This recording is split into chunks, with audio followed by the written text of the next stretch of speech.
that light the way are blinding.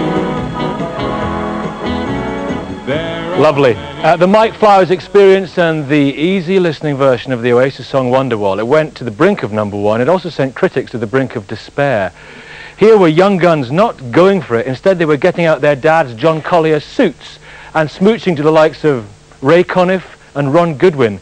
You don't believe me? Well, here are some we compromised earlier.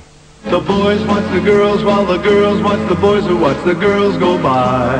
What's the younger generation coming to? I'm just going to sashay over here. The boys watch the girls and the girls watch... Right, well, listen to Mark Petras. Burt Bacharach, The Carpenters, great when you're in the mood. But I'll have to write these people down because I've never heard of them. Sid Lawrence, Jeff Love, Jose Feliciano, Steve Race, and the man who stands guilty of writing the theme for Neighbours, Tony Hatch. Tony Hatch. Good man. Tony Hatch Orchestra. Now, come on, wait a minute. You'll get your chance in just a second. We have to put this man on the spot. This stuff was always rubbish. It's always going to be rubbish.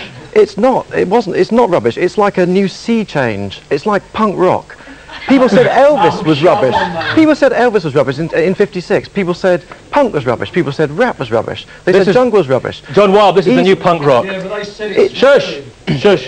New punk rock. It's a load of old toss, basically, and we know that. You know that. They know that. We don't. No, the thing is, what they've done here, is that we've revived and rehabilitated all the cack under the sun, right? And reached the bottom of the barrel. And basically what this bloke and many other fools like him have done is gone under that barrel and found the rubbish that's underneath. Mark? It's basically the stuff we're talking about. It's a hidden tradition of 30 years of popular culture that has been dismissed by boring old fart rock critics. And it's something that we're fed up with, the boring old Smiths, the Oasis, the Blur, but all come on, that sort of this music, is it not? It's elevator music. It's motel music. Shouldn't this music stay where it belongs, in the motel, preferably the Crossroads Motel? Younger people, elevator music now is rock. There we are. Hold on 1 second. More music from the master. We bow at his feet, right. Tony Hatch. Good old Tony. Yes, Mark. No, I mean, elevator music now is rock music. That's the stuff that people are brought up on. It's the stuff your mums and dads love. It's the Stings, the Genesises, the Rolling Stones is elevator music. This is something that's been forbidden and suppressed for 20 or 30 years. It's suddenly sounds strange. Jonh Wilde, this is great, as you say, it's been suppressed and now it's being released. Mood music, the great mood music from the British canon. The reason it's been suppressed is because it's bollocks, basically. I mean, that's the bottom line on it. You see, you said it was elevator music, it's not even that good. I mean, basically, this is the kind of music they play in lunatic asylums to soothe people who are mentally unbalanced. That's the sort of stuff.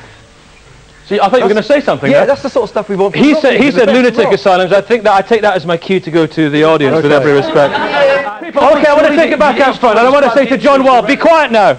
Jonh Wilde, these people believe fervently in their music. These people wear their music like a tasteless jacket. Now what they're doing is it's a very 90s thing. It's all to do with this bloody knowing arch postmodernist crap. Whereby you let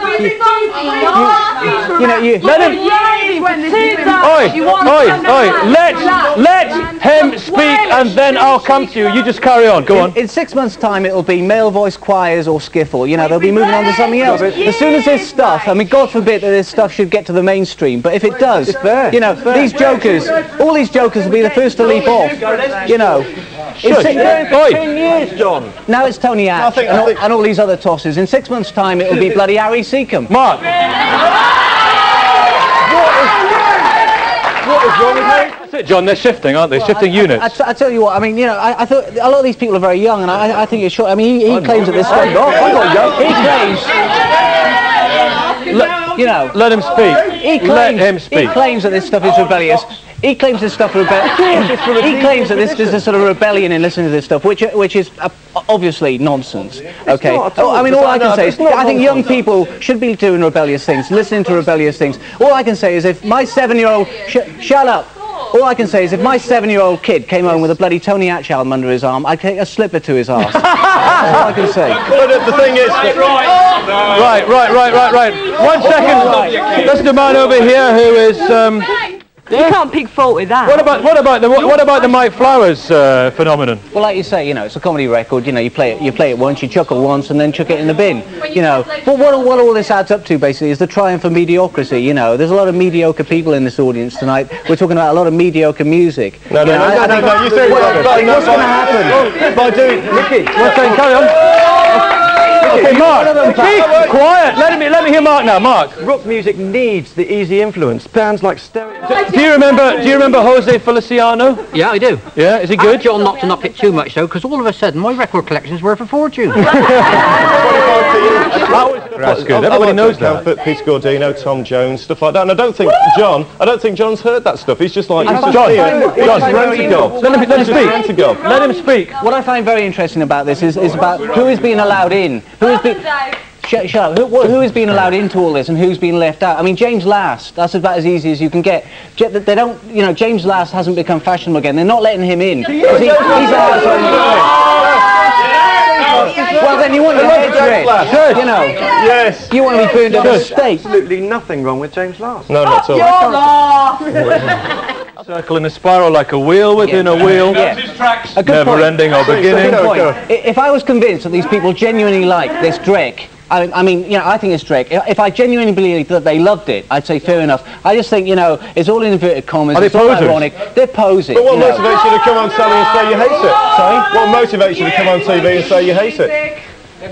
Sorry? What motivates you? What makes you? I like the music. I like not all of it. Some of it is funny. Some of it is ironic. A lot of it, I do think, is good music. So I'm motivated to come here and defend it. What motivates you? I don't believe you. Well, come on, Joe. You don't believe me?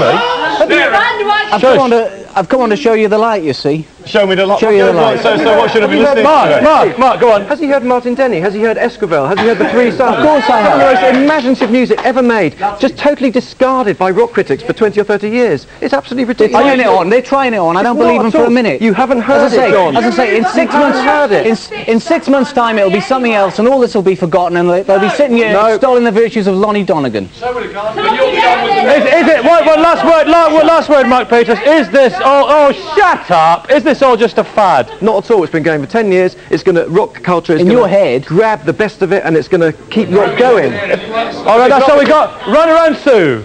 Oh well.